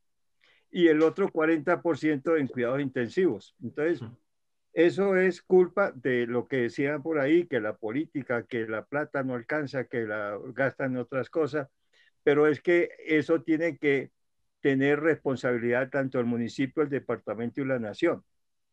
Entonces, por ese lado, veo yo que no es muy fácil que uno diga, es que ¿por qué no están en buenas condiciones? Pues ya sabemos que hay municipios pobres que no hacen todo lo que le corresponde ni de salud, educación y recreación. Pero en cambio sí hay una serie de factores que tienen que ver con los convenios que hace esas instituciones de salud con entidades privadas también, y ahí hay otro conflicto que ya todos lo conocemos. Entonces, mire, Esteban, yo creo que además de tener habilitación para poder funcionar, y tener que es obligatoria, y tener acreditación que es voluntaria y que apenas va como en un 20% los que se han acreditado. Eso quiere decir que no han cumplido o temen ir a cumplir con una serie de esto. Pero es el momento que es lo que yo quiero comentarte y comentarle a los que quedaron. Hola, Fabiolita. ¿Qué pasó? Es que ojalá podamos hacerle ver al Ministerio de Salud que hay que velar por la calidad de los servicios médicos hospitalarios de todos los departamentos, municipios y la nación. Y que podemos hacer ese tipo de acreditación casi que obligatoria para saber en qué estado se encuentra, y no que sea voluntaria y que sigan los que van con buena plata adelante y los demás se quedan rezagados. Entonces, la propuesta es para Esteban y Hernando que si podemos hacerle ver al Ministerio de Salud que hay que conocer a nivel de un inventario de cómo se encuentra cada una institución para que sepan a dónde tienen que meterle plata y a dónde tienen que meterle tecnología de punta, y dónde tiene que haber capacitación, y dónde puede haber la parte de mantenimiento preventivo y predictivo con mucho más énfasis, y los factores de administración y de financiación y todo eso, porque es una parte importante, no solamente decir para los hospitales que van bien y para los otros sigan quedando mal y ojalá se mueran. Pero ya que esa parte de los 900 hospitales tienen una vida útil de aproximadamente 60 años. Entonces, estamos viendo que estamos dejándolos morir porque no hay mantenimiento, porque no hay atención adecuada y porque los convenios y contratos no atienden la parte de infraestructura física hospitalaria. Entonces, yo creo que más adelante podríamos hablar, porque creo que el representante del Ministerio de Salud ya se fue, Rodrigo. Porque con él podríamos hablar esto para que el Ministerio de Salud le ponga un poco más de atención al cuidado, no hablar de los hospitales enfermos, sino los hospitales que hay que reactivar y poner a funcionar para beneficio, no de la pandemia, sino todo lo que sobrevenga. Gracias, Esteban, y nuevamente a nombre del grupo, muchas gracias. No, con mucho gusto, y simplemente para redondear un poco lo tuyo y cómo funciona este tema, pues obviamente el IDE está muchísimo más adelante que las normas mínimas que uno debe cumplir. Pero yo creo que sí hay que trabajar sobre esa línea base para cerrar un poquito esa brecha que hoy es imposible, o sea, es incomparable. Entonces, por supuesto, cuenten con todo nuestro apoyo en lo que ustedes crean que podemos colaborar, pues ni más faltaba. Entonces, las puertas quedan abiertas de parte mía y de Hernando para poder colaborar y que eso realmente, pues sí se traduzca en instituciones hospitalarias de mejor calidad para este país. Y agradecerles nuevamente la atención y la paciencia, porque ya llevamos 2 horas hablando. No, qué con ustedes, hombre.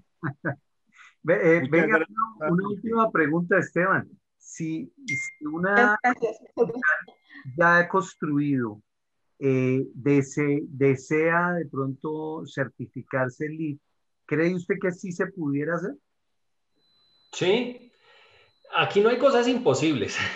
Obviamente hay que ver cuál es el punto A, el punto B, y normalmente lo que uno hace es evaluar pues ese análisis de ese gap, ¿cierto? Oiga, estoy acá, tengo que llegar acá, ¿qué se necesita?